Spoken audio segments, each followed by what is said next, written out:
This is Claire Litton for IsumaTV. As you are probably aware, the Winter Olympics are coming to Vancouver, British Columbia, and VANOC, the Olympics Planning Committee, really wants to involve Canada's First Nations peoples in the planning and presentation. So one of the things that they're doing is offering a chance for Aboriginal and Indigenous peoples to sell their artwork and crafts. They'd like to have First Peoples celebrations as part of the opening ceremonies, and basically they just want to show a really positive spin on the First Nations people in Canada. The downside to this is that there's really some terrible circumstances for a lot of Native peoples in Canada at the moment.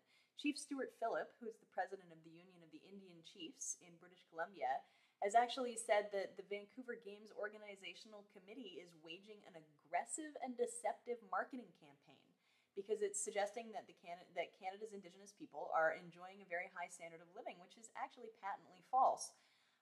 Suicide rates are particularly high amongst young Aboriginals.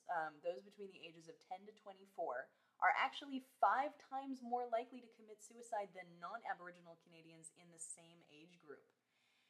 People are poor, people are hungry, people are just not having jobs, and several groups of First Nations people are objecting to the Olympics portrayal of, happy, cheery, wonderful First Nations people by not attending the Olympics in the first place, therefore actually missing out on potential income.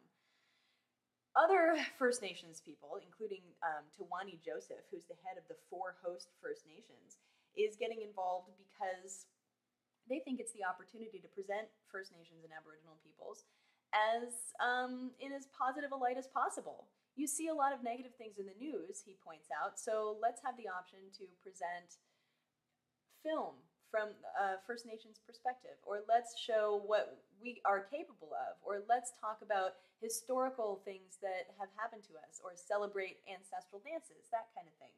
He thinks that the Olympics are an opportunity to present the visibility of First Nations people in a positive light rather than purely in a negative one, talking about all of the risks and dangers to First Nations peoples. So here's my question to you. Which one do you think is right? Is there a right answer in this situation? Do you think Indigenous people should be boycotting the Olympics because of the discrepancy between how Natives actually live and how the Olympics are presenting them? Or do you think that it's important to just present First Nations people in as positive a light as possible, considering that it's not all bad most of the time? It's not even half bad most of the time. So what do you think? I would love to hear from you. Thanks.